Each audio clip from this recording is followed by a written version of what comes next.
Soalan seterusnya, kenapa manusia lagi tinggi belajar lagi sombong? Nampaknya menyindir saya. Bukan ni soalan mungkin.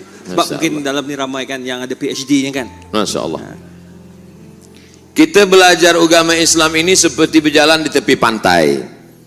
Manakala kita berjalan di tepi pantai mulai masuk ke laut, mata kaki kita tenggelam, kita rasa lebih tinggi, laut itu tak dalam. Makin kita berjalan ke tengah, tenggelam lutut kita, kita mulai merasa kita lebih tinggi, laut tak dalam. Mana sampai dia ke pusat kita mulai berpikir, nampaknya laut ni agak dalam. Sampai agak ke tengah, barulah kita sedar, sebenarnya kita tak ada apa-apanya, laut menenggelamkan kita. Makanya saat kita baca kitab ini, dulu, masa di pondok, masa belajar, itu memegang Bulughul Maram min Adillatil Ahkam, bukan main angkuh sombongnya. Sebelah kiri Bulughul Maram, sebelah kanan Subulus Salam. Masya Allah. Tapi manakala sampai ke Kaherah, tengok kitab di rumah kawan, apa ni? Fathul Bari Syarah Sahih Bukhari, 1 meter. Oh, aku pun baru tengok sekarang.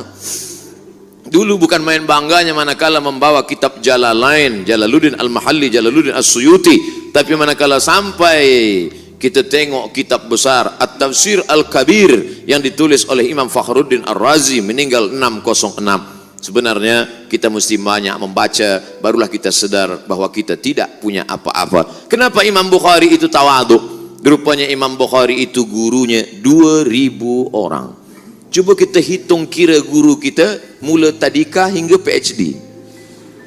Rasa-rasanya saya dah hitung-hitung tak sampai 200. Oleh sebab itu maka sebenarnya kita ni tiada apa-apa. Cuba baca kitab Al-Mu'jam Al-Kabir, Al-Mu'jam Al-Awsat, Al-Mu'jam As-Saghir. 3.500 guru daripada Sahibul Mu'jam At-Tabrani. Oleh sebab itu maka bandingkan pula dengan Imam Syafi'i, belajar di Makkah, belajar di Madinah, pergi ke Mesir, pergi ke Syam, pergi ke Persia, kembali lagi ke Uzbekistan. Berapa hafazan hadisnya? Kata dia sendiri mengaku 600,000 hadis. Orang yang sampai ke makam Al-Hafiz, apa kata Imam Abdurrahman As-Suyuti?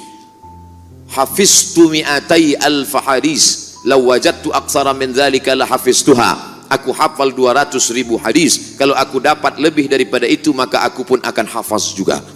Lalu kita di mana dibandingkan dengan mereka? Hadis kita hanya ada ketika laptop dibuka, laptop tutup, hadis pun hilang. Maka semakin banyak kita kenali ulama, semakin banyak kita tengok kitab, semakin kita tak punya apa-apa, semakin kita merasa tak ada apa-apa. Lebih baik menjadi jahil bainal ulama daripada alim bainal juhala. Lebih baik merasa jahil di tengah ulama daripada merasa alim di tengah orang yang jahil.